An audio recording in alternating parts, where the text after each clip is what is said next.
మంచిది. మన ప్రభువైన యేసు క్రీస్తు పరిశుద్ధ నామములో ఈ మార్చ్ 4వ పునరుత్థాన ఆరాధనలో పాల్గొనే మీ అందరికి కూడా శుభాలు తెలియజేస్తున్నాను.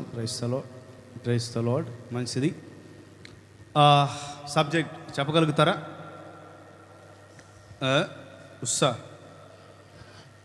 సబ్జెక్ట్ ఏంటి?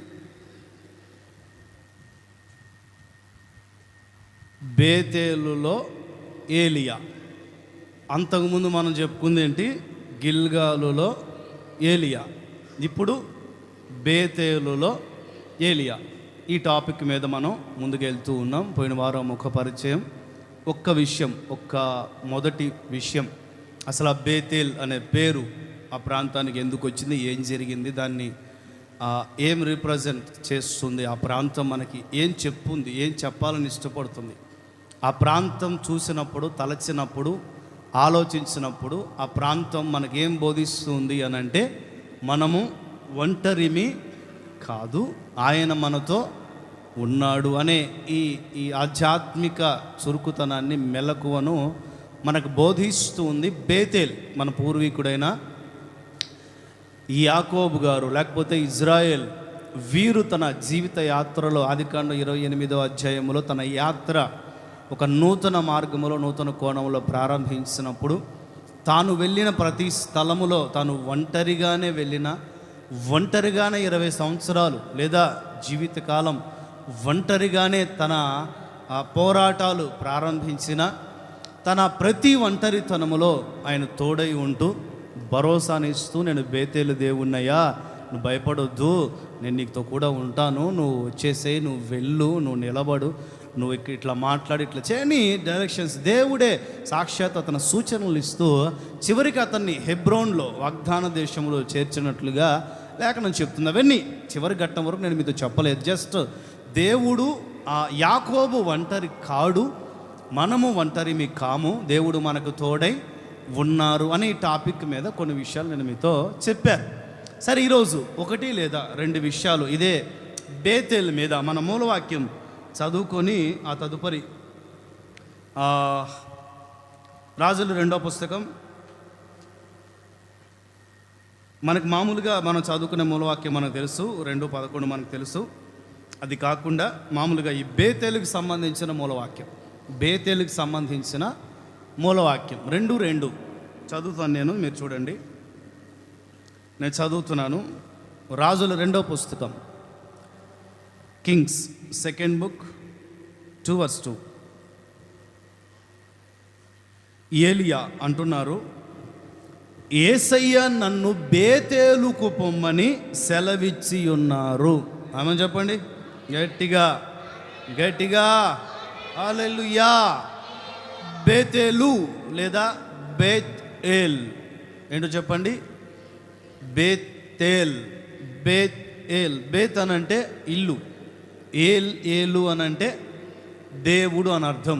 2 కలిపితే బేతేలు అనంటే దేవుని ఇల్లు, దేవుడు ఉండే ఇల్లు. దేవుడు ఉండే ఇంటిని మామూలుగా మన దైవిక పరిభాషలో ఏమంటాం?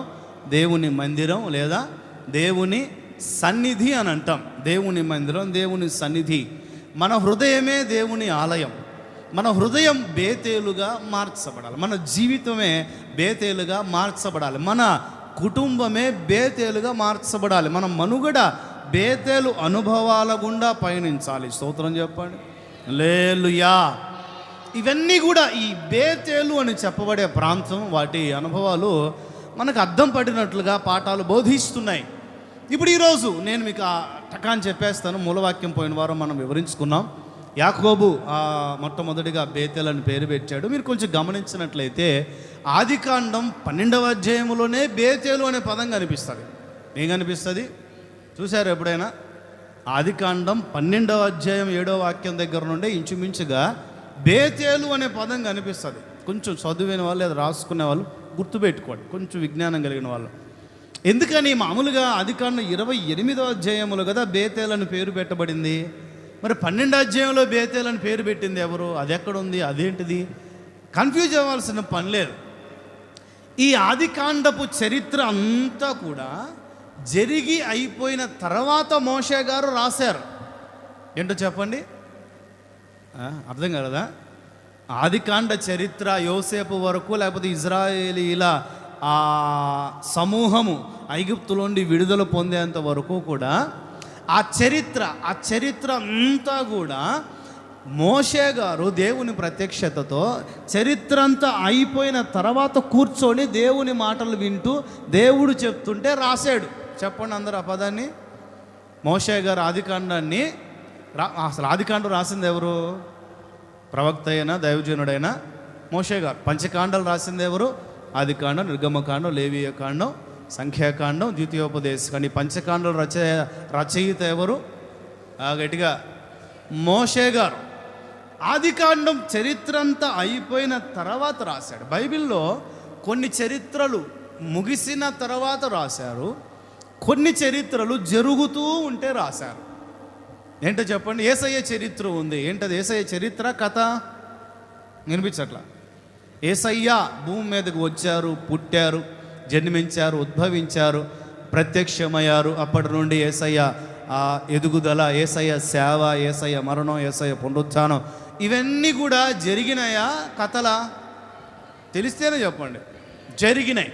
కానీ ఆయన బ్రతుకున్న రోజుల్లో అవన్నీ రాయాల.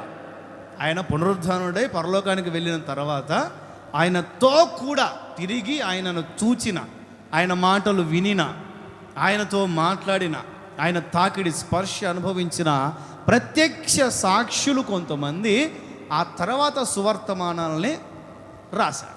అది జరిగిన తర్వాత రాశారు. అది కూడా అలానే ఆదికాండం కూడా జరిగిన తర్వాత రాశారు.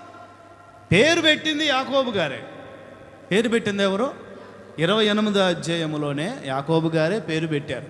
కానీ ఆల్రెడీ మోషే కాలానికి ఆ పేరు అబ్రహాము గురించి రాసేటప్పుడు ఆ పేరు వాడుకలో ఉంది. కాబట్టి అబ్రహాము గారు తిరిగిన పాత ప్రాంతాలు, అసలు అంతకుముందు దాని పేరు లూజు. ఏంటది? లూజుగా ఉంటుంది అనమాట. దాని పేరు అంతకుముందు లూజు. కానీ మోషే గారు దైవ ప్రవక్త, దేవుని గురించి భక్తుల గురించి రాస్తున్నాడు కనుక అక్కడ బేతేలని ఎంటర్ చేశాడు. ఉదాహరణకి ఇంకా ముందుకెళ్తే ఆదికాండం 2వ అధ్యాయం 3వ 4వ ఇక్కడంతా కూడా కయ్యను హేబేల్ చరిత్ర కనబడుతుంది. ఏం కనబడుతుంది? కయ్యను హేబేల్ని కయ్యను ఏం చేస్తారు? చంపేస్తారు. చంపేసిన తర్వాత దేవుడు ఒక ముద్ర వేస్తారు ఆయనకి. ఆయన ఎవరు మరి ఇతను కూడా ఎవరు చంపకూడదు అని ఓకే కాన్వర్సేషన్ అంతా జరుగుతుంది. ఆ తర్వాత కయ్యను ప్రయాణమై తూర్పు దేశానికి వెళ్ళాడని రాయబడు. ఎక్కడికి వెళ్ళాడు? మనుషుల్లోనే 3వ మనిషి తూర్పు దేశం. ఆ మనిషికి మళ్ళీ మనుషులు అసలు దేశాలు లేవు, పట్టణాలు లేవు, ఊర్లు లేవు, పల్లెలు లేవు, భూమి మాత్రమే ఉంది. ఏముంది చెప్పాలి? కొంచెం 2వ అధ్యాయం దగ్గరికి వెళితే ఏదేను. ఏంటది? ఎవరు పెట్టారు ఆ పేరు? ఆదాం పెట్టాడా? ఏదేను ఆ తర్వాత కాలంలో దానికి పెట్టబడింది. మోషే కాలానికి ఆ పేరు ఏదేనుగా పిలువబడింది. దేవుడు ప్రత్యక్షపరిచారు, రాశారు. తర్వాత ఏదేనులో నది. ఏంటది? నది బయలుదేరి 4 శాఖలైంది. అక్కడ 4 రకాల దేశాల గురించి 4 రకాల నదుల పేర్లు రాయబడి ఉంటాయి. వాటి పేర్లు ఎవరు పెట్టారు? ఎవ్వరు పెట్టలా. మనుషులే కాలక్రమంలో ఆ పేర్లు పెట్టి మోషే కాలానికి ఆ పేర్లు వాడుకలో ఉన్నాయి. ఏమున్నాయి? లేదా ఆ పేర్ల వాడుక యొక్క ప్రత్యక్షతను దేవుడు మోషేకు అదనమాట. మనం అక్కడుండి చదవకూడదు. ఇంకొకటి కూడా చెప్తా. ఆదికాండం 50 అధ్యాయాలలో హెబ్రీ బైబిల్లో యెహోవా అనే పదం లేదు. ఏం లేదు చెప్పండి. ఆదికాండం 50 అధ్యాయాలలో యెహోవా అనే పదం లేదు. There is no the name Jehovah. Yehovah అనే పేరు లేదు. కేవలం దేవుడు దేవుడు దేవుడు దేవుడు అనే ఉంది. ఏముందో చెప్పండి? దేవుడు దేవుడు దేవుడు దేవుడు. ఏ దేవుడు అని అంటే అక్కడక్కడ అబ్రహాము, ఇస్సాకు, యాకోబు గారు వీళ్ళందరి దగ్గర మనకు కనిపిస్తుంది సర్వశక్తి గల దేవుడు. ఏ దేవుడు? ఎల్ షెద్దాయ్ దేవుడు అన్న దగ్గర ఎలోహీం అని కనిపిస్తుంది. బైబిల్ ఎక్కడ చదివిన ఆదికాండంలో మనం ఎలోహీం, పాత హెబ్రీలో ఎలోహీం ఎలోహీం ఎలోహీం ఎలోహీం అంటే దేవుడు దేవుడు దేవుడు దేవుడు. మరి యెహోవా అని ఉంటుంది మనకు తెలుగు బైబిల్లో. ఎవరు చేర్చారు దాన్ని? ఎవరు చేర్చలా, మోషే గారే చేర్చారు. ఎవరు చేర్చారు? చెప్పాలి. కొన్ని ప్రత్యక్షతలు తర్జుమా చేసేటప్పుడు ఇంగ్లీష్ బైబిల్లో మనకి the lord the lord the lord అనే ఉంటుంది. The lord the lord the lord, ప్రభు ప్రభు ప్రభు ప్రభు అనే ఉంటుంది. కానీ మనకు తెలుగు బైబిల్కి వచ్చేసరికి యెహోవా యెహోవా యెహోవా యెహోవా అనే ఆయన నిజమైన నామము యొక్క ప్రత్యక్షతలు కనబడతాయి. చూడండి, ఆది కాండంలో దేవుడని మాత్రమే ప్రత్యక్షమయ్యాడు. ఆ దేవుడు కూడా సర్వశక్తి గల దేవుడనే ప్రత్యక్షమయ్యాడు. కానీ యెహోవా అనే పేరు అక్కడ పాత నిబంధనలో పూర్వకాలంలో ఎవరు చేర్చారు అని అంటే మోషే చేర్చారు. ఎవరు చేర్చారు? మోషే రాశాడు. ఎందుకని? నిర్గమకాండం 4వ అధ్యాయం 3వ అధ్యాయంలో ఏమవుతుంది? అయ్యా, నువ్వు నన్ను పంపిస్తున్నావు కదా వాళ్ళ దగ్గరికి, ఎవరు పంపించారని చెప్తే ఏం చెప్పాలి నేను? ఇవన్నీ కాన్వర్సేషన్ జరిగేటప్పుడు ఇదిగో అబ్రహాము, ఇస్సాకు, యాకోబులకు నేను యెహోవా అనే పేరట ప్రత్యక్షం కాలేదు. నేను సర్వశక్తి కలిగిన దేవునిగానే ప్రత్యక్షమయ్యా. యెహోవా అనే నామం వాళ్ళకి తెలియదు. కానీ నేను నిన్ను నమ్మా. భూమి మీద ఉన్న వాళ్ళందరిలో నీ వంటి వాడు నాకు ఒకడు లేడు. నేను నిన్ను నమ్మాను. నీ నమ్మకత్వానికి నిరూపణగా నా నామమును నీకు ప్రత్యక్షపరుస్తున్నాను. తరతరములో నా నామము ఇదే, నా నామము యెహోవా. స్తోత్రం చెప్పండి. అందుకని ఆదికాండం రాసేటప్పుడు మోషే గారు ఏం చేశారు? దేవుడు అనే సిచ్యువేషన్ దగ్గర యెహోవా అనే ఇట్లా అన్నమాట. అర్థమైందా? చిన్న చిన్న వివరణ అన్నమాట, క్లుప్త వివరణ. బైబిల్లో ముందట రాయబడిన కొన్ని వచనాలను గురించిన, కొన్ని అధ్యాయాల గురించిన వివరణ. మామూలుగా బేతేల్ అని పేరు పెట్టబడింది. 28వ అధ్యాయం యాకోబు గారే పేరు పెట్టారు. స్తోత్రం చెప్పండి. 2-3 సార్లు చెప్పండి గట్టిగా గట్టిగా. హల్లెలూయా. పూర్వం ఈ బేతేలు పేరేం పేరు?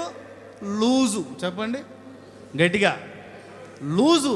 ఆశ్చర్యం ఏమిటి అని అంటే దానికి అర్థం మాత్రం చాలా టైట్. బాదం చెట్టు అని అర్థం. ఏం చెట్టు? బాదంకాయ ఉంటుందండి. ఎక్కడైనా గ్యాప్ ఉంటుందా? 100 ముక్కలు చేయండి దాన్ని. బాదంకాయ ఎక్కడ గ్యాప్ దొరకదు. బాదంకాయ. లూజు అనే ఆ పదానికి అర్థం ఏమిటంటే బాదం చెట్టు.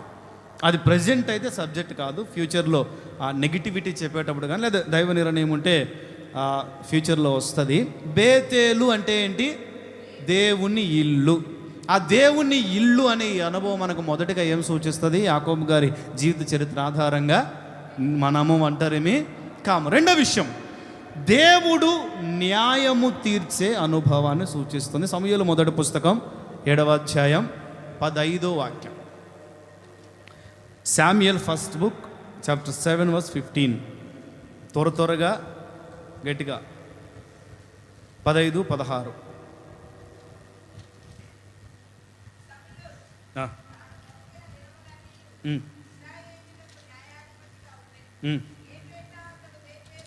బేతేలుకు, గిల్గాలుకు, మిస్పాకు తిరుగుతూ ఆ స్థలముల యందు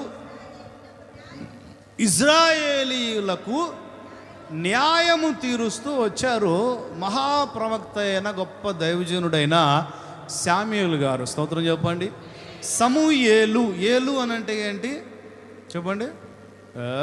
నాకు తెలుసు, మీరు మర్చిపోతారు. అందుకే నేను మధ్య మధ్యలో కదిలిచ్చేది. ఏలు, బేత్ ఏలు. ఇప్పుడు చెప్పండి, ఇప్పుడు అర్థమైంది కదా. ఏలు అంటే ఏంటి? వేల. గట్టిగా చెప్పాలి. ఏలు అంటే ఏంటి? దేవుడు. సమ్ అని అంటే నేమ్, పేరు, నామము. ఈ రెండు కలిపితే ఏమవుతుంది? దేవుని నామము. సమూయేలు అనే పదానికి అర్థం ఏంటి? దేవుని నామం. ఇక్కడ ఈ ప్రవక్త సాక్షాత్తు మన ప్రభు అయిన యేసుక్రీస్తును సూచిస్తున్నారు. ఇప్పుడు చూద్దాం. సూచనగానే యేసుక్రీస్తులోని పోలికల లక్షణాల కొంచెం పక్కన పెడదాం.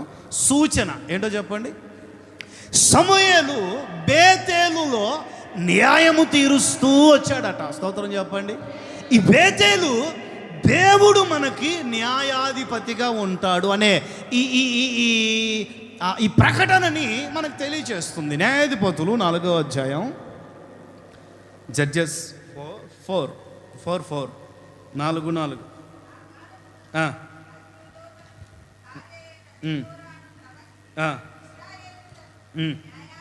న్యాయాధిపతి ఆమె ఎఫ్రాయిముల మన్యమందలి రామాకు బేతేలుకు మధ్యలో ఉన్న దెబోరా సరళ వృక్షము క్రింద తీర్పు తీర్చడానికి కూర్చుండటం వాడుక. తీర్పు చేయడానికి, తీర్పు పొందుకోవడానికి ఇజ్రాయేలీలు ఆమె దగ్గరికి వస్తూ వెళుతూ ఉండేవారు. న్యాయాధిపతిగా ఆ బైబిల్ చరిత్రలోనే ఒక స్త్రీ ఇజ్రాయేలీకి నాయకిగా ఉంది. స్తోత్రం చెప్పండి. ఈమె బేతేలులో లేదా బేతేలు సమీపములో ఇజ్రాయేలీలకి న్యాయము చేస్తా వచ్చి. రెండింటిని బట్టి మనకు ఆధారం ఏంటంటే దేవుడు మనకి న్యాయం చేస్తాడు. ఆమె చెప్పండి. దేవుడు అన్యాయస్తుడు కాదు. దేవునికి అన్యాయం చేయటం చేత కాదు. దేవుడు అన్యాయం చేశాడు అని ఏ ఆధారాన్ని బట్టి కూడా ఖచ్చితంగా మనం చెప్పలేం, నిరూపించలేం. నోటి మాటతో అనొచ్చేమో మనకున్న బాధల, మనకున్న సమస్యల, లేకపోతే మనం బాధపడే అనుభవాలు, మన కన్నీళ్ళు కార్చే అనుభవాలు, విసుగు చెందే అనుభవాలు, మనం మోయలేనంత భారం. అరే బాధలు తీరతాయనే కదా క్రైస్తవులుగా మారింది, ప్రభువుని నమ్ముకుంది. మాకు లాంటి సేవకుడు తెల్లబట్టలు వేసుకొని మా ప్రాంతాలకు వచ్చి, లేదా మీ ప్రాంతాలకు వచ్చి, ఇదిగో యేసు ప్రభువు నమ్ముకొని మీ బాధలు పోతాయి, మీ కష్టాలు పోతాయి, మీ కన్నీళ్ళు తొడవబడతాయి, మీ వేదనలు పోతాయి, మీ రోగాలు పోతాయి, మీ సమస్యలు పోతాయి, సమాజంలో మిమ్మల్ని ఆయన విలువగా నిలబెట్టగలడు అని మాకు లాంటి సేవకులు గొంతుచించుకొని అరచి మీకు స్వర్తమానం అందిస్తేనే కదా మీలో కొద్దిమంది, లేకపోతే మీరు అందరూ అయి ఉండొచ్చు, మారి ఆయన సన్నిధికి వచ్చింది. మరి ఏవి మరి పోవట్లేదే, లేకపోతే పోయినట్లేపోయినా మళ్ళీ వచ్చినాయే. మనకున్న బాధలు దేవుడు అన్యాయస్తుడు అనే ఆ విషయాన్ని మన కళ్ళ ముందు చూపిస్తూ ఉంటుంది. చూడండి, మామూలుగా యోబు గారిని ఒకవైపు పెట్టుకుందాం, మనల్ని అందరం ఒకవైపు ఉందాం. ఎందుకు చెప్పండి, మర్యాద చెప్పాలి. యోబు గారిని ఒకవైపు పెట్టుకుందాం, మనందరం ఒకవైపు ఉందాం. ఓకే, హల్లెలూయా చెప్పండి. ఓకే, ఇప్పుడు యోబు గారికి అష్టైశ్వర్యాలు ప్రాప్తించాయి. ఏం ప్రాప్తించాయి? అష్టైశ్వర్యాలు ప్రాప్తించాయి. యోబు చేతి తిండి తినని వాళ్ళు ఎవరు లేరు. యోబు ఇచ్చిన బట్ట కట్టని వాళ్ళు ఎవరు లేరు. ఊజు దేశంలో, ఊజు దేశం మొత్తములో భాగ్యవంతుడు, బిగ్ షాట్, కోటేశ్వరుడు. ఆ దినములలోనే కోటేశ్వరుడు అని చెప్పడంలో ఏమాత్రం అతిశయోక్తి లేదు. చూడండి, లక్షాధికారి ఒక ఆయన ఉన్నాడు. తనకున్న లక్షల్ని పంచుకుంటూ పంచుకుంటూ పంచుకుంటూ పంచుకుంటూ పంచుకుంటూ వెళ్ళాడు అనుకోండి, ఒకానొక దినాన భిక్షాధికారి అవుతాడు. అవునంటారా కాదంటారా? మీరు చెప్పండి. లక్షాధికారి తనకున్న సంపద పంచుకుంటూ వెళితే ఒకరోజు ఏమవుతాడు? భిక్షాధికారి అవుతాడు. కానీ యోబు ఎంత పంచుతున్నాడో అంతకు రెట్టింపుగా అతనికి ఆదాయం వస్తుంది, సంపద వస్తుంది, భాగ్యవంతుడు. పిల్లలకి 10 మంది పిల్లలకి 10 ఇల్లులు, 10 బిల్డింగులు కట్టించేసాడు. 10 మంది పిల్లలు ఏ పని చేస్తారో కూడా రాయబడాలి. అంటే వాళ్ళు పని చేయాల్సిన, జీవితాంతం పని చేయాల్సిన అవసరం లేనంత సంపద యోబు సంపాదించి పెట్టాడు. 10 మంది రోజుకు ఒక ఇంట్లో ఫంక్షన్ చేసుకుంటూ ఉంటారు. మన ఇళ్ళల్లో ఫంక్షన్లు జరగాలి అని అంటే పండగలు రావాలి. ఏం రావాలి చెప్పండి?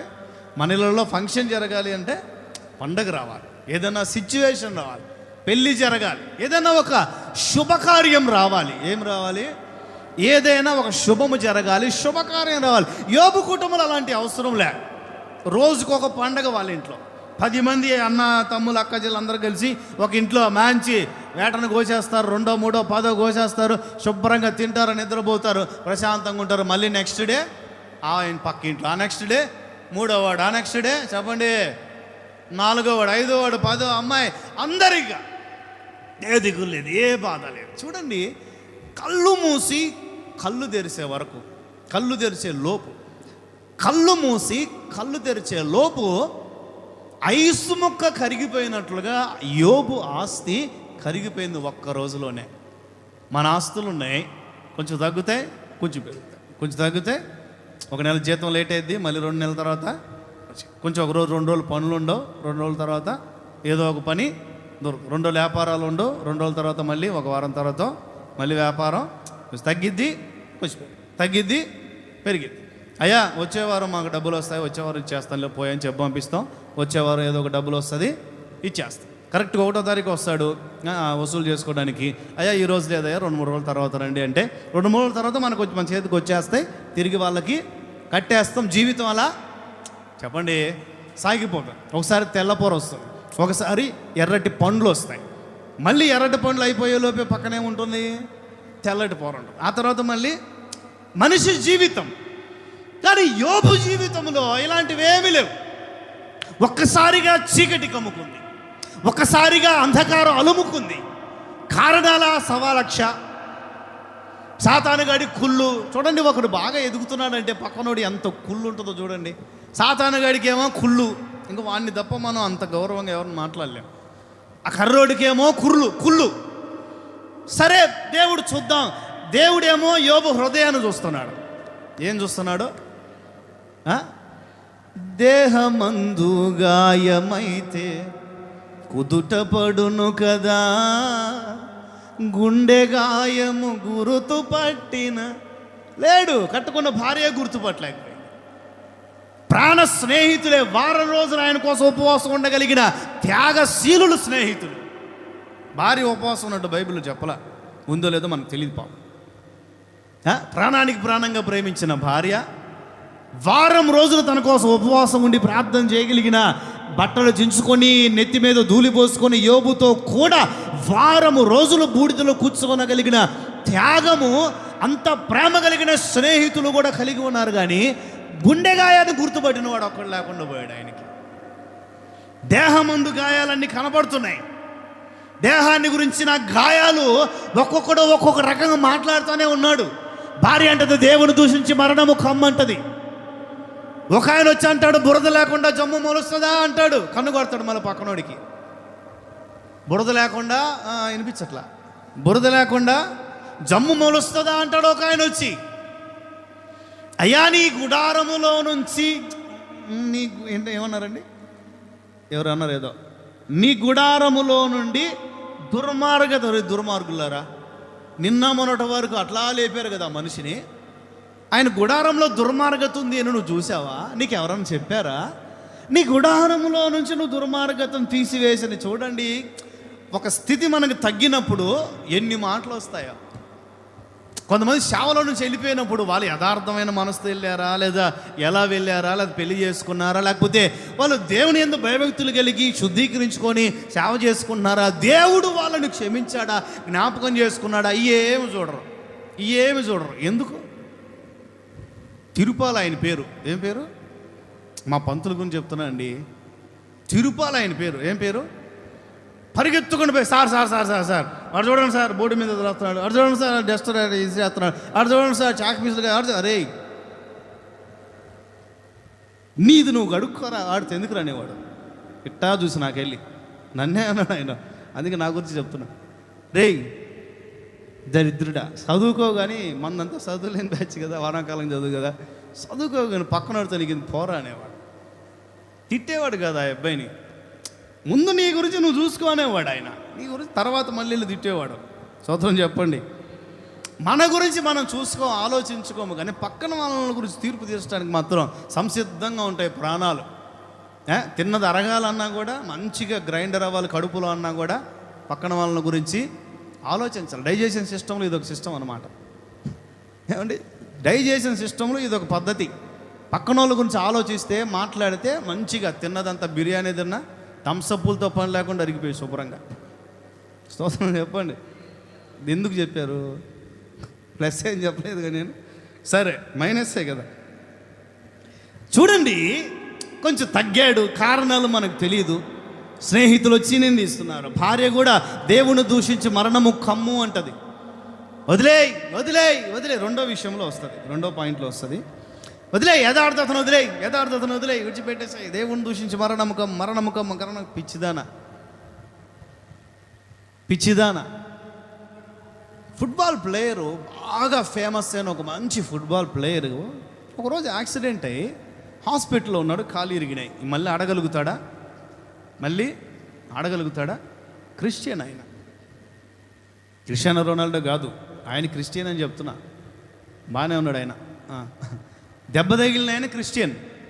సరే, హాస్పిటల్కి వెళ్ళి వాళ్ళు దేవుణ్ణికి అన్యాయం చేశాడు, దేవుణ్ణికి అట్లా చేశాడు, దేవుణ్ణికి ఎట్లా చేశాడు, నువ్వు దేవుణ్ణి ఏమనవా, దాన్ని ఏమన్నా, దీన్ని వాళ్ళని అదేమనో ఇదేమనో అని రకరకాలుగా చెప్తా ఉంటే ఆయన అన్నాడట, ఎందుకు అనాలి? ఆయన నాకు పథకాలు ఇచ్చినప్పుడు ఎందుకు ఇచ్చావని అడగలేదు నేను ఆయన్ని. ఆయన నన్ను ఫేమస్ చేసినప్పుడు ఎందుకు చేసావని నేను అడగలేదే. ఇంత చిన్న వయసులో ప్రపంచ ప్రఖ్యాతిగాంచిన ఫుట్బాల్ ప్లేయర్గా నేను పేరెన్నిక పొందుకున్నాను. ఈ ఘనత ఎందుకు ఇచ్చావని నేను అడగలేదే. ఈ సంపద ఎందుకు ఇచ్చావో నేను అడగలేదే. ఈ ఆనందం ఎందుకు ఇచ్చావు, ఈ పొగడ్తలు ఎందుకు ఇచ్చావు, ఈ ఖ్యాతి, ఈ పేరు, ఈ ధన్యత, ఈ భాగ్యం ఎందుకు ఇచ్చావు? దేవుడు మంచి ఇచ్చినప్పుడు ఎందుకు ఇచ్చావయ్యా అని ఆ మంచి గురించి ప్రశ్నించలేని మనం, చెడు జరిగినప్పుడు ఎందుకు చెడు జరిగింది అని అడిగే అర్హత మనకి చెప్పండి? అదే అంటాడు పెద్దయిన అదే అంటాడు. పిచ్చిదానా, మూర్ఖురాలు మాట్లాడినట్టు మాట్లాడుతున్నావు. మంచి జరిగినప్పుడు బాగానే ఉన్నావుగా, మంచి జరిగినప్పుడు బాగానే ఉన్నావుగా, చూసావుగా, గత 20-30 సంవత్సరాలు నన్ను చూస్తానే ఉన్నావుగా. ఏనాడైనా కీడు చేశాడా దేవుడైనా? మరి ఇప్పుడు జరిగిందంటే కారణం ఏమై ఉండొచ్చు? ఎన్ని సంవత్సరాలు సంసారం చేశావు? 35-40 అవుతుందిలేయా. 40 ఏళ్ళు, 40 ఏళ్ళ నుండి ఏ రాడైనా ₹1 లేని రోజు మనకు వచ్చిందా? ఆలోచించు, కళ్ళు మూసుకొని ఆలోచించు మర్యాదగా. లేదులేయా, దాన్ని కళ్ళు మూసుకోవడం ఎందుకు? ఒక్కరోజైనా రూపాయి లేని రోజు, ఒక్కరోజైనా ₹10తో తన జీవితం ప్రారంభించి ఉండొచ్చు, 100తో ప్రారంభించి ఉండొచ్చు, 500తో 1000తో ప్రారంభించి ఉండొచ్చు. చాలామంది ఉన్నారు ప్రజలు, చాలా ఒక కట్టుబట్టలతో ప్రారంభించి ఉండొచ్చు. అది మొదలుకొని ఏనాడైనా స్టెప్ బై స్టెప్ అట్లా గ్రాఫ్ పెరుగుతూనే వచ్చింది తప్ప తగ్గుతూ వచ్చిందా ఏనాడైనా? మూర్ఖురాలు మాట్లాడినట్టు మాట్లాడుతావు నువ్వు. బీపీ ట్యాబ్లెట్ వేసుకోవాలా రాత్రి? మూర్ఖురాలు మాట్లాడినట్టు మాట్లాడుతున్నాను. దేవుడు మంచి చేసినప్పుడే మనం దేవుని పొగడాలా? కీడు చేసినప్పుడు దేవుని పొగడకూడదా? బైబిల్ స్పష్టంగా చెప్తుంది. 1:22 గట్టికి చదవండి. 1:22 యోబు పుస్తకం. ఈ సంగతులలో ఏ విషయములోనూ యోబు ఏ పాపము కూడా చేయలేదు. అది గుర్తుపెట్టుకోవాలి. ఇది సబ్జెక్ట్. దేవుడు అన్యాయము చేశాడు అని చెప్పలేదు. స్తోత్రం చెప్పండి. అతనికి జరిగినది అన్యాయమే, నిజమే. అతనికి జరిగినది అన్యాయమే. అతడు పాపము లేనివాడు, అతడు అపవిత్రత లేనివాడు. ప్రతి అరుణోదయాన తన శుద్ధీకరణతోనే తన జీవితాన్ని, తన కుటుంబ యాత్రను ప్రారంభించగల శక్తి కలిగిన భక్తుడు ఆ దినములో ఉన్నాడు అని అంటే యోబు తప్ప వేరొకడు లేడు అని లేఖనం స్పష్టంగా చెప్తుంది. లేఖనం మొదటి వాక్యంలో స్పష్టంగా చెప్తుంది, యోబు తప్ప వేరొకడు లేడు. There is no another person. in the country, in the city, in the days. ఆ రోజుల్లో, ఆ పట్టణములో, ఆ దేశములో యోబు లాంటి వాడు వేరొకడు లేడు. స్తోత్రం చెప్పండి. యోబు అంత యథార్థపరుడు వేరొకడు లేడు. స్తోత్రం చెప్పండి. యోబు అంత నీతిమంతుడు వేరొకడు లేడు. స్తోత్రం చెప్పండి. చెడుతనమును విసర్జించిన శక్తి కలిగిన భక్తి చేసిన యోబు లాంటి వాడు వేరొకడు లేడు. స్తోత్రం కలుగునుగాక నా ప్రభువుకి. యోబు వైపు నుంచి తప్పు లేదని యోబుకి, దేవునికి తెలుసు. రోజు ప్రార్థన చేసుకున్నాడు, తెలుస్తుంది. పాశిమోహంతో లేయటంతోనే పాశిమోహం వంటగదిలో దూరే వాళ్ళకి ఏం తెలుస్తుంది? అర్థమైనట్టుంది. అందుకే నవ్వుతున్నారు. ఏమండి, కొంచెం బ్రష్ అన్నా చేసుకొని కనీసం స్తోత్రాలు చెప్పుకుంటే దేవుడు అట్లా కృపణిస్తాడు. లేయటంతోనే ఆ పాశిమోహంతో పోయి వంటగదిలో దూరి రాత్రి వండిని అన్నీ కూడా శుభ్రంగా గడిగేసుకొని ఇంకా మళ్ళీ వంట అంటే వాళ్ళ బాధలు వాళ్ళకి పాపం. స్త్రీలంటే డబల్ వర్కర్స్. ఏ workers? Without salaries. Double workers without. తక్కువ అని కాదు, వాళ్ళు చెప్తున్నాను. ఆంటీ గారు వచ్చారు కాబట్టి చెప్తున్నాను. స్తోత్రం చెప్పండి. లేదు సిచ్యువేషన్ వచ్చినప్పుడైనా కొంచెం కదిలించాలి నీళ్ళని. ఏం కదిలించాలి? నీళ్ళని కదిలించాలి సిచ్యువేషన్ వచ్చినప్పుడు. లేలుయ్యా. సరే, రోజు ప్రార్థన చేసుకునే యోబుకు తెలుసు దేవుడే నా విమోచకుడు, సజీవుడు. నేను చీకిపోయినా కూడా, నా వృక్షం, మహావృక్షం నేల మట్టుకు నరకబడినా కూడా కేవలం నీటి వాసన మాత్రము చేత నేను మరలా చిగురిస్తానని నాకు తెలుసు. నేను మరలా మొలక వేస్తానని నాకు తెలుసు. మొక్కగా, చెట్టుగా, వృక్షముగా, మహావృక్షముగా మరలా నా దేవుడు నన్ను ఎదిగించగలడని నాకు తెలుసు. స్తోత్రము కలుగునగాక. యోబుకు తెలుసు దేవుడెవరు, అందుకనే ఏ విషయములో పాపము చేయలేదట. దేవుడు ఇచ్చాడు, దేవుడు తీసుకున్నాడు, దేవునికే స్తోత్రం అని చెప్పి దేవుడు అన్యాయము చేశాను అని పలకలేదట. నోటితో చెప్పలేదట దేవుడు. ఎందుకంటే దేవుడు అన్యాయస్తుడు కాదు అనే ప్రకటన యోబుకు ఉంది. ఆమె చెప్పండి. అందుకని నెహెమ్యా కూడా అంటారు 9:33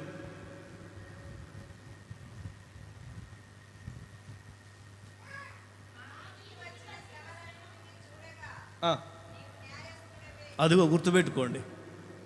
మా మీదకు వచ్చిన శ్రమలన్నిటినీ చూడగా, కారణం మనం ఆలోచించలేం. కాస్త డెప్త్ ఉంటుంది, కాస్త లోతు ఉంటుంది, కారణాల గురించి మనం ఆలోచించలేం. కానీ మా మీదకు వచ్చిన శ్రమలన్నిటిని చూడండి. గవును గని ఏంటో చెప్పండి. గని మైన్స్ తవ్వుతాం. మైన్ తవ్వబడినప్పుడు మడ్డిగా, మట్టితో, కల్మషముతో, కలుషితముతో 50-50గా, 40-60గా, 70-30గా ఏమండి రకరకాల ఐటమ్స్ దాంట్లో కలిసిపోయి, రాళ్ళు, మొక్కలు, చీలికలు, పేలికలు, గుడ్డ పేలికలు అన్నీ కూడా కలిసిపోయి అందులో మైన్ గని, బంగారు గన, లేకపోతే వెండ, లేకపోతే రాగ, లేకపోతే ఇనుమ, ఈ గని దాచబడి ఉంటుంది. ఇప్పుడు ఆ గని కేవలం బంగారాన్ని మాత్రమే ఫిల్టర్ చేసి అతనికి అందించి అది ఒక విలువైన వస్తువుగా మార్చబడాలి అని అంటే ఆ గనికి కొన్ని పరీక్షలు జరగాలి. ఏం జరగాలి? కొంత నలగాలి, కొంత శుద్ధితో నలగొట్టబడాలి, కొన్ని మిషన్స్లో నలగొట్టబడాలి, కొంత కొలిమిలో కాల్చబడాలి, వేదన పెట్టబడాలి, బాధ పెట్టబడాలి, శ్రమ పెట్టబడాలి, పరీక్షించబడాలి. అగ్ని వంటి మహాశ్రమలు దానికి కలగాలి. అలా కలిగినప్పుడే దానికి కలిగిన కల్మషము పోతుంది. ఏమవుతుంది? మనిషి కల్మషం కలిగిన వాడా కాదా చెప్పండి? మనిషి కల్మషం కలిగిన వాడు. మనిషి పుట్టుకతో ఎదిగే కొద్దీ కల్మషముతో ఎదుగుతూ ఉంటారు. వాతావరణం, భూ వాతావరణం లాంటిది. మాటలు చిన్నతనంలోనే మారుతూ ఉంటాయి, ఆలోచనలు, చేష్టలు అన్నీ కూడా చిన్నతనంలో. మందిరంలో పెరిగే వాళ్ళే తప్పులు చేస్తూ ఉంటారు. చిన్న ఎదిగే కొద్దీ మందిరంలో పెరిగే వాళ్ళే తప్పులు చేస్తారు. ఎందుకంటే ఎదిగే కొద్దీ భూ వాతావరణం అనేది క్రియ చేస్తూ ఉంటాం. భూ వాతావరణం అనేది క్రియ. ఎందుకంటే వారం వారం సేవకుల ద్వారా దేవుడు యవనస్తులు, పిల్లలు, పెద్దలు, వృద్ధులు, కుటుంబాలు, నవదంపతులు వీళ్ళందరినీ ఫోకస్ చేస్తూ వారం వారం సేవకులను నిలబెట్టి దేవుడు ఎందుకు మాట్లాడుతున్నారంటే ఫిల్టర్ చేయడానికి. ఏం చేయడానికి? కాల్చటానికి. ఏం చేయడానికి? కొలిమిలో కాల్చబడాలి. ఒక్కొక్కసారి వాగ్దానం వస్తుంది, ఇంకో 2 వారాల తర్వాత వాగ్దానం చెప్తాం, మిగిలిన 2-3 వారాలు హెచ్చరికలు. మనం ఎలా ఉండాలి, ఆత్మీయతలో ఎలా ఎదగాలి, మనం కల్మషము లేని వారుగా, లేకపోతే దేవుని ఎదుట శక్తి కలిగిన భక్తులముగా ఎలా నిలబడగలం, ఇవన్నీ కూడా సేవకుల ద్వారా దేవుడు పుటం వేసి అయితే మీ జీవితాల్లో మీరు ఎదుర్కొనే కొన్ని వ్యతిరేక పరిస్థితుల ద్వారా. నేను గత రాత్రి కూడా, మొన్న శుక్రవారం రాత్రి కూడా చెప్పున్నాను. మామూలుగా ఆ నీడ విలువ తెలియాలి అని అంటే ఏమవ్వాలి? ఎండ. మెతుకు విలువ తెలియాలి అని అంటే ఏమవ్వాలి? ఒకరోజు ఆకలి, అన్నం లేని స్థితి. బట్టల విలువ తెలియాలి అని అంటే ఒకరోజు చీకిపోయిన బట్టలు లేని పరిస్థితుల్లో మనం ఎదగాలి. మనం ఆ అనుభవాలు గుండా వెళ్ళినప్పుడే మనకు ఆ విలువ అన్నది తెలుస్తుంది, ఆ కృతజ్ఞత అన్నది ఉంటుంది. పాడము అది. కృపావరాలు కలిగిన వాళ్ళైనా పడిపోయారు చరిత్రలో. కృపావరాలు కలిగిన వాళ్ళు పడిపోయారు, తలాంతులు కలిగిన వాళ్ళు పడిపోయారు. దేవుని కొరకు వెలిగిన వాళ్ళు ఇప్పుడు ఆరిపోయిన స్థితిలో ఉన్నారు. మండుచు ప్రకాశించుచు ఉన్న దివిటీల వలె దేవుని కొరకు వెలుగుతూ, మండుతూ, ప్రజ్వలించుచు ప్రకాశించిన దీపములు ఈరోజు ఆరిపోయిన పరిస్థితుల్లో ఉన్నాయి. సూర్యుని వలె దేవుని రాజ్యములో ప్రకాశించవలసిన కొన్ని జీవితాలు ఈరోజు దిక్కులేదు. 1,00,000 కారణాలు. దేవుడు మనల్ని ప్రేమించి ఆయన సన్నిధిలో నిలబెట్టాడు. చెప్పండి, ఎవరిని గట్టిగా. అంతే. ఇంక ఆయన ప్రేమే మనల్ని ఆయన సన్నిధిలో, ఇంకేం లేదు. ఇంకా ప్రేమే శాశ్వతమైనది, ఇంకేం లేదు. ఆయన ప్రేమే, ఆయన కృపయే మనల్ని సజీవులుగా ఉంచింది, సన్నిధిలో నిలిపింది. ఆయన కృపయే, ఆయన ప్రేమే, ఆయన జాలే. చాలామంది లేరు. చాలామంది లేరు. వెలిగిన వాళ్ళు, అప్పట్లో వెలిగిన వాళ్ళు, అప్పట్లో తేజరీలిన వాళ్ళు, అప్పట్లో వాళ్ళ కాంతి కొండ మీద కట్టబడిన పట్టణాల వలె, దీపస్తంభాలపై నిత్యము వెలిగే జ్యోతుల వలె అప్పటిలో వాళ్ళ దీపవృక్షాలు వెలిగినాయి. వాళ్ళ దీపవృక్షములపై ఉన్న దీపములకి సమృద్ధి అయిన నూనె, అభిషేకం అప్పట్లో ఉంది. In present days there is no నూనె లేదు. సిద్ధెలలో నూనె లేకుండా పోయింది. ప్రతిష్ఠితులతో ఎదిగిన వాళ్ళు, పెరిగిన వాళ్ళే నేడు ప్రతిష్ఠితుల జాబితాలో, ప్రతిష్ఠితుల లెక్కలో, ప్రతిష్ఠితుల సంఖ్యలో, ప్రతిష్ఠితుల గుంపులో లేకుండా పోయారు. కానీ దేవుడు మనల్ని ఆయన సన్నిధిలో సజీవులుగా నిలిపాడు. ఆమేన్. గట్టిగా గట్టిగా గట్టిగా. మా మీదకు వచ్చిన శ్రమలన్నిటినీ కొంచెం చూడగా, లేకపోతే ఆలోచించగా, పరీక్షించగా, గమనించగా తెలుసుకొనగా, నీవు నిజమండి అది. నీవు చూడండి, ఒక విధవరాలు. ఎవరు? ఒక 7 సార్లు గట్టిగా చెప్పు.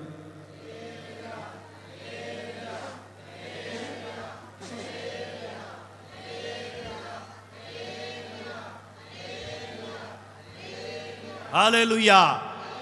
సరే, ఒక విధవరాలు ఎవరో చెప్పండి. ముసలావిడ, ముతకావిడ, యవనస్తులాల, 30 ఏళ్ళ, 40 ఏళ్ళ, 50 ఏళ్ళ, 20 ఏళ్ళ, ఇవన్నీ కాదు.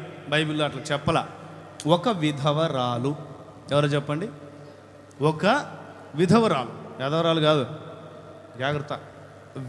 ఏంటది? విధవరాలు. ఒక విధవరాలు ఉంది.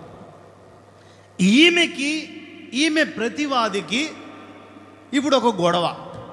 ఏమై ఉండొచ్చు? మీరు లూకా 18వ అధ్యాయం తీసి పెట్టుకోండి, నా వైపు చూడండి, మిగిలిన నా వైపు చూడండి. లూకా సువార్త 18వ అధ్యాయం తీసి పెట్టుకోండి, మిగిలిన నా వైపు చూడండి. ఈమెకి ఎదటున్న వ్యక్తులకి, వేరే కుటుంబీకులకి గొడవ. ఏంటో చెప్పండి, ఏమై ఉండొచ్చు? కొన్ని ఇమాజినేషన్స్ నేను చెప్తా. వీళ్ళు ఆయన ఉన్నాడు, తాగుబోతు సన్నాసి, తాగుబోతు తిరుగుబోతు సన్నాసి. ఎక్కడ అప్పు పూర్తి చేయడానికి ఇంకో చోట అప్పు చేస్తాడు, అక్కడ అప్పు పూర్తి చేయడానికి ఇంకో చోట అప్పు చేస్తాడు, అక్కడ అప్పు పూర్తి అసలు పూడిపోతుంది తప్ప వడ్డీ మాత్రం పోడట్లా. వడ్డీ మాత్రం వడ్డీ పెరుగుతానే ఉంది. అన్ని చోట్ల వడ్డీలు, అన్ని 1వ తారీఖు వచ్చిందంటే ఇంటి చుట్టూ ఏదైనా ఫంక్షన్ జరుగుతుందా అన్నట్లుగా జనాలు గుంపు కొడుతున్న పరిస్థితులు. తల్లికి తెలియదు పాపం, ఏమికి తెలియదు. పిల్లల్ని పెట్టుకొని అక్కడ ఇక్కడ పాచి పని చేసుకుంటూ తన జీవితాన్ని, కుటుంబాన్ని, పిల్లలు ఉన్నారు కదా, ఇంక వాళ్ళ కోసమైనా ఉండాలి కదా అని కొంచెం కష్టమో నష్టమో బతుకు చెక్క బండిని లాక్కుంటూ పోతూ ఉంది ఆ మహాతల్లి. ఒకానొక దినాన తాగుబోతాడు కదండి, మరి ఎంతకాలం బతుకుతాడు? ఆయన తాగేది ఏమైనా అమృతమా? ఏమండి, విషం, స్లో పాయిజన్. బాడీలో ఉన్న ఆర్గాన్స్, దేవుడిచ్చిన సృష్టి ఏమిటి అని అంటే చేతనైనంత వరకు తనను తాను బాగు చేసుకుంటూనే ఉంటాయి. చిట్ట చివరికి చెయ్యి వదిలేస్తాయి. బాగు చేసుకుంటుంటాయి లోపల మన ఆర్గాన్స్. ట్యాబ్లెట్లు వాడకపోయినా మనం కొంచెం సేపు ఫాస్టింగ్ ఒక పూట ఉండగలిగితే, దానికి అవకాశం ఇవ్వగలిగితే దాన్ని బాగు చేసుకుంటుంది. అది అంత శక్తి ఉంది మన ఆర్గాన్స్కి, మన అవయవాలకి. తాగి ఆ ఇమ్యూనిటీని, ఆ శక్తి మొత్తాన్ని సర్వనాశనం చేసి, సరే అదన్నా మీరేం తాగుబోతులు కాదులేండి, బయట చెప్పాల్సిన మీకు చెప్తున్నా. సరే, ఇక్కడ గురించి చెప్తున్నాను. తాగి పుట్టుకుమన్నాడు. ఇప్పుడు అప్పులు చేసిన వాళ్ళందరూ ఇప్పుడు ఏమయ్యారు? ఈ తల్లి మీదకి వచ్చారు. ఈ తల్లి చేసింది ఎవరు? ఆయన. ఈమె ప్రతివాదులకి గొడవ ఏంది? వాళ్ళ ఆయన చేసిన అప్పుల్ని ఈ తల్లిని తీర్చమని చెప్తున్నారు. ఈ తల్లి పరిస్థితి ఏంది? పగలంతా పని చేస్తేనే సాయంత్రానికి ఒక ముద్ద నోట్లోకి వెళ్తుంది అంతే. పిల్లలకు పోషణ, గవర్నమెంట్ స్కూలే, ఇంకేం లేదు. పేద విధవరాలు అయి ఉండొచ్చు. ఇంత కడుబీద పరిస్థితుల్లో అందరూ మూకుమ్మడిగా, అరే బాబు, మనకు ఒక స్థితి ఉంది కదా, మనకు ఒక స్తోమత, మనకు ఒక వివేచన, ఇంకితం ఉంది కదా.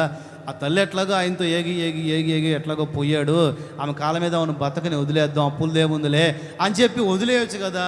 అబ్బే, డబ్బు మనిషిని ఎంత చెడ్డవాన చేస్తుంది అని అంటే, స్నేహితుడా అని కౌగులించుకున్నవాడిని కూడా దుర్మార్గుని చేస్తుంది. డబ్బు మనిషిని ఏం చేస్తుంది? దుర్మార్గుని చేస్తుంది. డబ్బు మనిషి యేసు ప్రభువునే అప్పగించిందండి. డబ్బు యేసు ప్రభువునే అప్పగించింది డబ్బు. ఇంకా అంతకు మించి మనం ఏం చెప్పగలుగుతాం? డబ్బు యేసు ప్రభు తమ్ముడినే పరాయి దేశస్తులకు అమ్మేలా చేసిందండి డబ్బు. సొంత తమ్ముడిని యోసేపుని. డబ్బు చాలా చెడ్డది సుమి. డబ్బు మన కంట్రోల్లో ఉన్నంత వరకు మన ఫ్యామిలీస్ అన్నీ బాగుంటాయి, కుటుంబాల ఐక్యతగా అన్నీ బాగుంటాయి.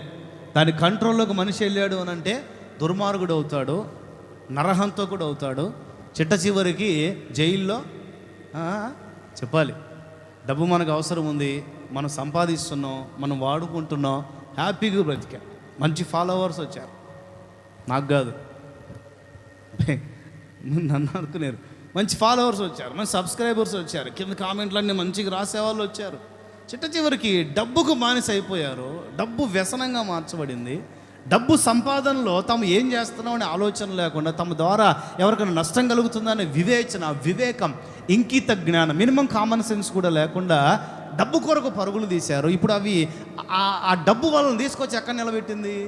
పరువుబాయ. కుటుంబ గౌరవం అంత మంట కలిసా. విదేశాలకు పారిపోవలసిన పరిస్థితులు. దాన ధర్మాలు చేసిన వాళ్ళు కూడా కంటికి కరువైపోయారు. ఎక్కడికి? డబ్బు స్వాధీనంలోనికి వీళ్ళు. డబ్బు అంత చెడ్డదన్నమాట డబ్బు. హల్లెలూయా, హల్లెలూయా. పేదరాలా, విధవరాలా, అమాయకురాలా ఏమీ చూడదు. వచ్చారు, గొడవ పెట్టుకుంటున్నారు. అయ్యా చేసింది మా ఆయన, నన్ను అడిగితే నేనేం చేయమంటారు? నా దగ్గర ఏం లేవు. నా దగ్గర ఇదే జరిగింది. ఒక తల్లిగారు అక్కడ వైజాగ్ పరిసర ప్రాంతాల్లో ఒక తల్లిగారు వాళ్ళ ఆయన టీచర్ పని చేస్తూ ఉంటాడు. తెలియకుండానే అక్కడక్కడ అప్పులు చేసేసాడు, లక్షల్లో చేసేసాడు. ఎంత? ఈమె హౌస్ వైఫ్, అమాయకురాలు, పాప భక్తిపూర్రాలు, చక్కగా అన్ని జనుల రక్షించబడింది, చక్కగా నమ్మింది. ఇంకా భర్తను కాకపోతే ప్రపంచంలో ఎవరు నమ్ముతారండి? భార్యలో ఏమండి? పక్కింటి వాళ్ళు, ఎదురింటి వాళ్ళు నమ్ముతారా? భర్తనే కదా సర్వస్వం అనుకునేది, నమ్మేది. ఇంకా ఆయన అనుమానిస్తే ఇంకా కుటుంబం అని ఏమంటారు దాన్ని? అందుకని చక్కగా నమ్మింది, ఆయన మంచోడే అనుకుంది. సరే అని గడిచింది. సడన్గా త్రాగుడు వ్యసనం ఉంది కొంచెం ఆయనకు, అప్పుడప్పుడు తాగుతూ ఉంటారు. సడన్గా ఒక రాత్రి గుండెపోటు వచ్చేసింది. వచ్చేసి తెల్లవారు చనిపోయాడు ఆయన. అప్పులు చేశాడని చెప్పి, ఇన్ని లక్షలు ఉన్నాయని చెప్పి ఆమెకు తెలియదు, పాపం తెలియదు. సడన్గా ఇంకా చనిపోయాడు. అరే బాబు, ఈమెకి ఏ ఆధారం లేదు కదా. ఇప్పుడు వాళ్ళ ఆయన జాబు అన్న వచ్చిద్దా రాదా? మినిమం కామన్ సెన్స్, కడుపుకి అన్నం తినే ప్రతి ఒక్కరికి ఉండగలిగిన ఇంకిత జ్ఞానం ఏంటది? మనం తినేది గడ్డి కాదు కదా, చెప్పండి. మనం తినేది ఏంటి? వినిపించట్లా మీరు మర్యాద టైం ఎంత? ఓకే ఉంది 10 నిమిషాలు చెప్పింది ఇప్పుడు దాకా. నాకు ఇంకా 50 నిమిషాలు టైం. హల్లెలూయా. 10 నిమిషాలే, కావాలంటే చూసుకోండి, వెనకాల తిరిగి చూసుకోండి కాదు. హల్లెలూయా. గట్టిగా. సరే, ఈ ఒక్క పాయింట్తోనే ముగిచ్చేస్తాను. తర్వాత మళ్ళీ 2వ పాయింట్, ఈ పాయింట్ అయిపోయాక చెప్తాను. సరే, ఆయన చనిపోతే ఏం ఇంకిత జ్ఞానం లేకుండా ఆ తల్లి మీదకి వచ్చి డబ్బులు కట్టాలి, అన్ని లక్షలు, ఇన్ని లక్షలు వడ్డీ కట్టాలి, అసలు కట్టాలి, ఇది కట్టాలని అంటే ఆ తల్లి ఆ సహోదరుడు సపోర్ట్ తీసుకొని కోర్టులో కేసు వేసింది. సరే, మా ఆయన ఆస్తి నాకు వస్తే భార్యను కదా, నాకు వస్తే పిల్లలు కూడా లేరు, నాకు వస్తే అందులో నుంచి తీసి మీకు ఇస్తాను, లేదంటే నేనేను, మీ ఇష్టం, వేసుకోండి కేసు.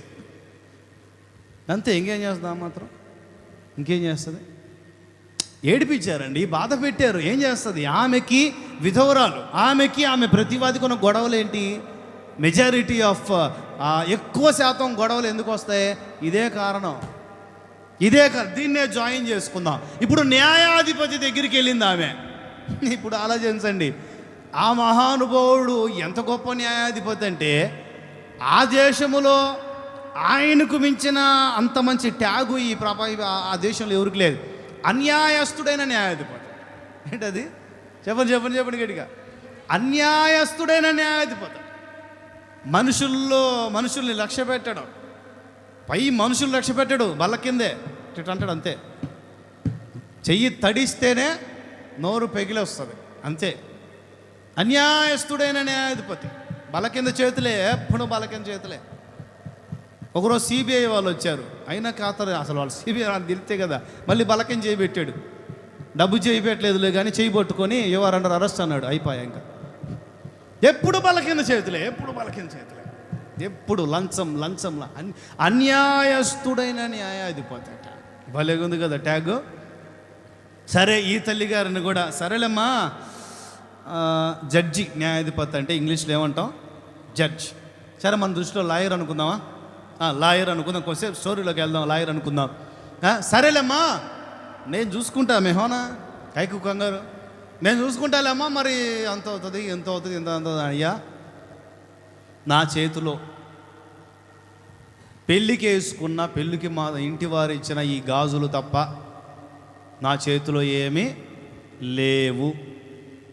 ఎంఎంటీ, నా చేతిలో ఏమీ లేవు. మీరు న్యాయం చేయాలి. అట్లయితే కుదరదమ్మా. ఇలా మరి రేపొద్దుసరికి పొద్దునే కిటికీలు తీసేసరికి ఆ తల్లి అయ్యా అని కనపడింది.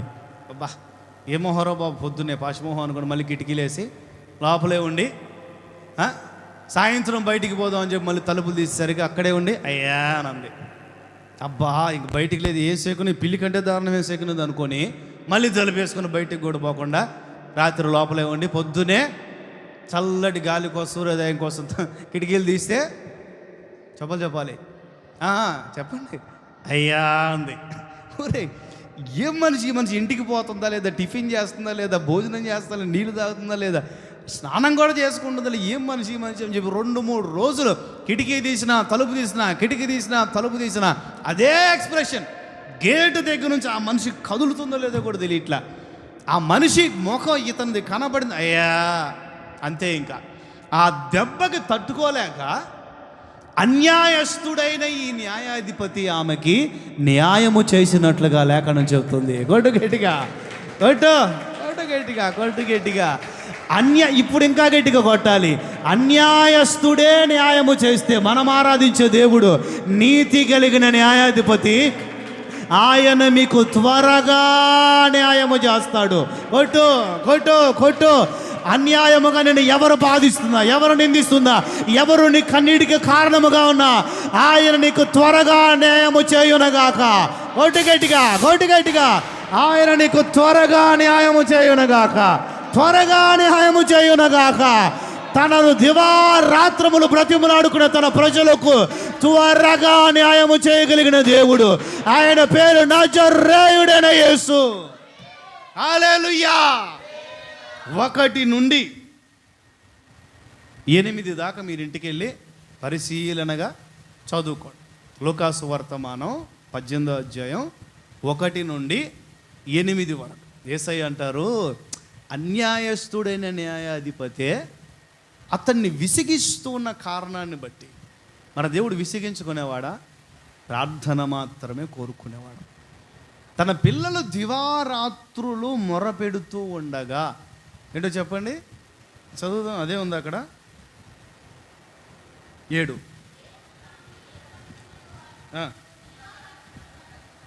ఓకే, అదే ఉంది. దేవునికి స్తోత్రం.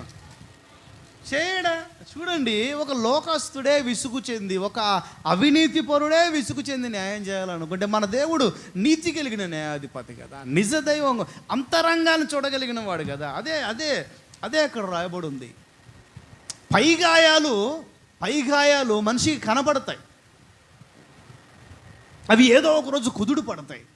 మరి లోపల గాయాలు గుర్తుపట్టగలిగిన వాళ్ళు ఎవరు? పైన ఒక దెబ్బ తగిలితే ఏదైనా అవిటోళ్ళు అయితే గుర్తుపట్టగలుగుతారు. కానీ ఆ అవిటితనం ఎక్కడి నుంచి వచ్చిందో, ఎందుకు వచ్చిందో, ఆ కాలు ఎందుకు ఫ్రాక్చర్ అయింది, ఆ చెయ్యి ఎందుకు అట్లా అయిపోయింది, ఆ శరీరం ఎందుకు అలా బలహీనంగా మార్చబడింది, ఎవరు కొట్టారు, ఏ అనారోగ్యం, ఏ పరిస్థితులను బట్టి అంతరంగాన్ని పరిశీలించగలిగిన వారు ఎవరున్నారు? అంతరంగమును తరచి చూడగలిగిన దేవుడు మన దేవుడు. గట్టిగా వినపడట్లా. హల్లెలూయా. ముగిచేస్తాలండి, 1/2 గంట అయింది. అన్యాయస్తుడే న్యాయము చేస్తే మన దేవుడు మనకు న్యాయం చేయడా? అందుకనే మన ప్రభువైన యేసయ్యను గురించే సాక్షాత్తు రాయబడిన మాట. ఆయన భూమి మీద మనిషిగా బ్రతికిన రోజుల్లో ఆయన మనకు ఒక మాదిరి ఉంచిపోయాడనే దానికి సాక్షాత్ ఆయన గురించి రాయబడిన మాట ఏంటో తెలిసిన? పేతురు మొదటి పత్రిక 2వ అధ్యాయం 20 నుండి చదువుదాం.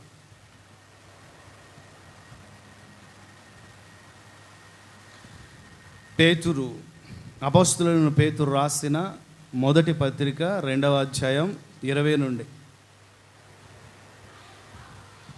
20.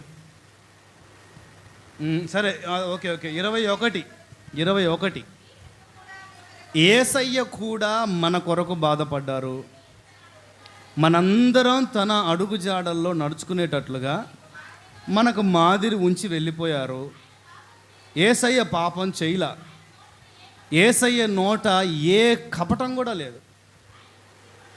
ఆయన దూషించబడ్డాడే తప్ప బదులు ఎదట వ్యక్తుల్ని దూషించలేదు. ఆయన శ్రమ పెట్టబడియు ఆ శ్రమకాలములో శ్రమ పెట్టేవారిని బెదిరించలేదు, కానీ న్యాయముగా తీర్పు తీర్చగలిగిన సర్వశక్తి కలిగిన దేవునికి తనను తాను అప్పగించుకున్నాడు. స్తోత్రం చెప్పండి. తద్వారా జరిగిన మేలేంటి? ఆయనకి శ్రమ కొంతకాలం ఉంది, ఒక రోజు ఉంది, లేకపోతే కొంతకాలం, కొంత సమయం, కొంత దేవుడు పరీక్షించినంత వరకు శ్రమ ఉంది. ఆ శ్రమ దాటిన తర్వాత, శ్రమ దినములు దాటిన తర్వాత ఆయన కలిగిన ఘనత ఈ ప్రపంచ చరిత్రలో మరెవరికైనా కలిగినదా? స్తోత్రం కలుగునుగాక. ఎవరికి లేదు. ఒక లోయ దాటిన తర్వాత ఉన్నత శిఖరములను ఎక్కించగలిగిన దేవుడు ఆయన. ఆమేన్. గట్టిగా ఒక శ్రమ కలిగింది, న్యాయముగా తీర్చు. అయ్యా, నేను తప్పు చేయలేదని నీకు తెలుసు, నేను ఎదట వ్యక్తిని దూషించలా, వాళ్ళు నన్ను దూషిస్తున్నారు, నేను ఎదట తిరిగి వాళ్ళని వాళ్ళు నన్ను అన్నారు, నేను అనలా, మీకు తెలుసు మీరు చూస్తున్నారు. న్యాయముగా తీర్పు తీర్చగలిగిన నీకే నన్ను నేను అప్పగించు. ఏంటో చెప్పండి, చెప్పాలి. ఆ త్యాగం ఉండాలి. మళ్ళీ మీకు వినపడుతున్నట్లేదు, పనిచేస్తుంది యాంప్లిఫైర్, అది కింద లైన్లోనే ఉందా? వినపడుతున్నాయి గారు వెనకాలకి. అప్పగించుకోవాలి. ఏం చేయాలి చెప్పండి. అప్పగించుకోవాలి. ఈ చిన్న లక్షణం అంతే. ఇప్పుడు దాకా చెప్పిన లిస్టులో ఇది ఒక చిన్న లక్షణం. అప్పగించుకోవాలి. దూషించొద్దు, అవసరంలే. బాధించొద్దు, పాపం చేయొద్దు, వ్యతిరేకతల గొడవలకు చోటు ఇవ్వద్దు. న్యాయముగా తీర్పు తీర్చగలిగిన దేవుడు మనకున్నాడు. వాళ్ళకి లేడు. ఉన్నాడో లేడో మనకు తెలియదు, మనకు అనవసరం. ఎదటి వ్యక్తులకు లేని దైవ శక్తి మనకు తోడుగా ఉన్నది. ఆమేన్. మన దేవుడు న్యాయము చేయగలిగిన వాడు, న్యాయముగా తీర్పు తీర్చగలిగిన వాడు. ఆయన దగ్గర ఉన్న త్రాసులో ఒక్క గీత కూడా తప్పుపోదు. స్తోత్రం కలుగునుగాక. ఆయన త్రాసులో తూచాడు అని అంటే ఇంకా ఏంటయ్యా ఇలా తోస్తున్నావు అని అడిగేదానికి ఎవరికి ఛాన్స్ లేదు. కరెక్ట్గా తోచగలిగిన దేవుడు ఆయన, కరెక్ట్గా కొలత వేయగలిగిన దేవుడు ఆయన, నీవిచ్చిన కొలతే నీకు ఇవ్వగలిగిన దేవుడు ఆయన. నీకు చేయబడినదే ఇతరులకు కూడా చేసి నిన్ను ఘనతాస్పదంగా నిలబెట్టగలిగిన దేవుడు ఆయన. గట్టిగా మనం ఆరాధిస్తున్న దేవుడు ఎవరో? బేతేలు దేవుడు. స్తోత్రం కలుగునుగాక. బేతేలు ఏం సూచిస్తుంది? దేవుడు న్యాయాధిపతి.